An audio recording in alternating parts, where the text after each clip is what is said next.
네, 안녕하세요. 배영현 TV의 배영현입니다. 오늘은 부의 공식을 뒤집은 자수성가 억만장자들의 20가지 전략, 억만장자 시크릿이란 책입니다.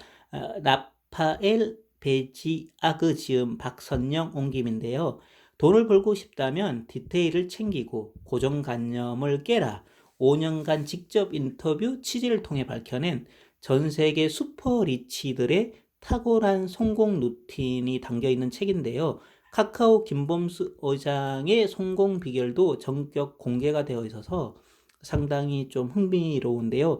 이 책은 여러 유명한 성공한 분들이 수십 분 이상 찬사를 보낼 정도로 상당히 좋은 내용으로 구성이 되어 있는 것 같아요. 예, 브레인 트레이시 분도 내용을 적어 놓은 게 있더라고요. 그리고 이 책 같은 경우는 무엇보다도 제 개인적으로 이렇게 사고방식을 배울 수 있는 것 같아요. 이제 평범한 사람이랑 백만장자, 억만장자 이 세 부류로 나누어서 어떤 사고방식을 하는지 각장마다 이렇게 적어 놓은 게 있기 때문에 내가 어떤 사고를 하고 있는지 한번 자신을 또 점검해 볼 수 있는 좋은 책으로 보여지더라고요. 그래서 억만장자들은 이렇게 돈을 위해서 일하지 않는다고 합니다. 그들을 움직이는 건 게임의 재미라고 합니다. 네, 그리고 축구 선수가 되고 싶다면 동네 축구 클럽보다는 세계적인 축구 선수인 리오넬 메시 같은 선수에게 더 많은 조언을 받을 수 있다고 합니다. 부자가 되는 것도 마찬가지라고 하는데요. 사업을 성공하고 싶고 큰 돈을 벌고 싶다면 세계 최고의 고수들에게 배워야 한다고 합니다.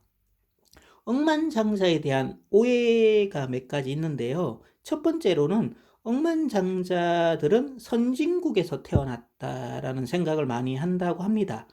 근데 실질적으로 보면은 가난한 나라 인도에서 1946년에 태어난 나라야나 무르트라는 사람은 집에는 가구도 없고 아버지는 아들에게 돈을 낭비하지 말고 좋은 취미를 신중하게 선택하라고 이렇게 충고를 해주는데요. 그래서 그는 독서, 음악 감상, 대화를 취미로 선택하고요. 신문 살 돈이 없어서 공공도서관에서 신문을 보았다고 합니다.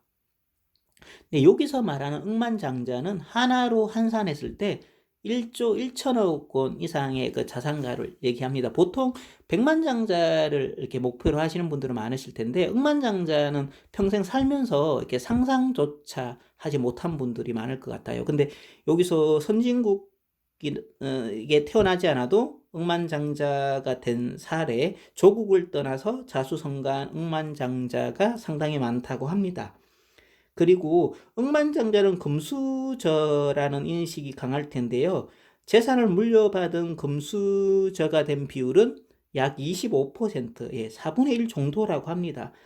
그리고 억만장자는 명문대생일 거라는 이런 또 생각을 많이들 한다고 하는데요. 명문대 나오지 않고도 억만장자가 된 사례가 또 많다고 합니다. 그래서 이 책은 각장마다 사고방식에 대한 얘기가 많이 나오기 때문에 그 부분에서 많은 도움을 또 보실 수 있을 것 같고요. 최대한 빨리 사업을 시작하라고 합니다. 왜냐하면 다른 사람 밑에서는 억만장자가 될 수 없다고 하는데요. 큰 성공을 거두려면 자기 사업을 시작하라고 합니다. 한국 기술업계의 거물인 카카오 의장 김범수도 어릴 때부터 형제 자매들을 책임지면서 어른 취급을 받았다고 합니다. 어렵게 대학을 가서는 자기가 받은 혜택을 갚아야 한다고 깨달음을 얻었다고 합니다. 부모님이 사업이 파산하면서 노숙자이기까지 갔다고 하는데요. 그때부터 미친 듯이 아르바이트, 대학 졸업 후에도 풀타임으로 일한 것이 몇 배나 더 많을 정도로 상당히 많은 일을 했다고 하는데요. 보통 사람들은 목표 없이 이리저리 전진하는 사람들을 그리고 둥지를 떠나지 않는다고 합니다. 백만장자들은 둥지를 떠나려고 둥지 안에서 준비를 하는 사람이라고 하고요. 억만장자들은 스스로 둥지를 뛰어내려 높이 날아오른다고 합니다. 큰 결과를 얻으려면 큰 야망이 필요하다. 헤라클레이토스라는 분이 얘기를 한 내용이 나오네요. 높은 급여는 꿈에 있어서는 최악의 방해물이라고 합니다. 그것만으로는 우리가 부자가 될 수 없지만 풍족한 생활을 보장해 주기 때문이다. 사람들은 대부분 안전을 얻기 위해서 모든 것을 넘긴다고 합니다. 안전이란 곧 평생 직업을 갖는 것이고, 이런 생각을 가진 사람이 99.9%의 사람들의 꿈이라고 합니다. 미래와 안전을 바꾸는 것은 나쁜 거래라고 합니다. 내가 인터뷰한 자수성가한 백만장자들은 모두 자신을 열정적인 낙천주의자, 긍정적인 생각을 가진 사람으로 묘사하며 그걸 자신의 강점으로 여긴다고 하는데요. 그리고 자기 자신뿐만이 아니라 다른 사람에 대해서도 긍정적으로 생각을 한다고 합니다. 나인자이는 이렇게 말했다고 하는데요. 돈벌이는 일의 부산물일 뿐이다. 돈을 인생의 목표로 삼지 말고 성공의 증표로 여기자라고 하는 얘기가 나오는데요. 모헤드 알트라드의 나와의 인터뷰에서는 인생의 유일한 목표가 돈이나 사치품이 아니라, 사치품이 된다고 하면은 결국 실패할 것이라고 합니다. 네, 그는 그와 비슷한 시기에 사업을 시작한 사람을 많이 만났다고 하는데요. 그들의 목표는 원하는 수준에 이르면 회사를 매각하는 것이었다고 합니다. 대부분이 이 목표를 달성하는 데 실패했고, 몇몇 회사는 매각 제의를 받았지만 더 큰 조건을 걸 때까지 거절을 했다고 합니다. 100만 달러의 제안을 받고 1억 달러의 제안을 받은 곳도 있으나, 그러나 10억 달러를 원한다고 주장을 하다가, 하지만 불행히도 결국 그 회사는 파산했다고 합니다. 돈을 목표로 하지 마세요. 회사의 목표는 구성원들이 행복하고 인류애를 추구하며 지속 가능해지는 것이라고 합니다. 주머니에 1억 달러 있는 것과 2억 달러 있는 것과 차이가 있습니까? 아무런 차이가 없습니다.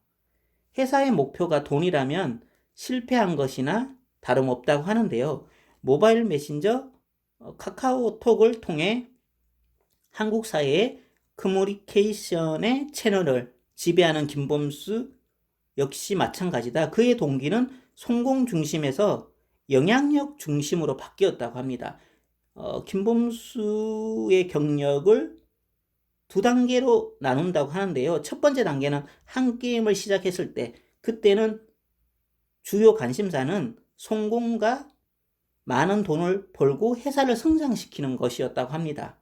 반면 두 번째 단계인 카카오는 다양한 부분에서 사회적 영향력을 행사하고 있다는 것입니다. 그리고 김범수의 영향력은 이용해서 이 세상을 의미 있는 방향으로 변화시키고 싶다고 합니다.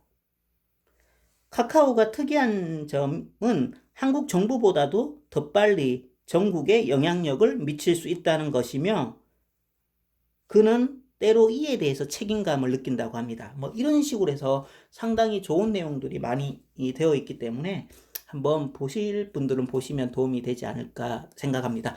늘 좋아요와 구독 감사합니다. 사랑합니다. 축복합니다.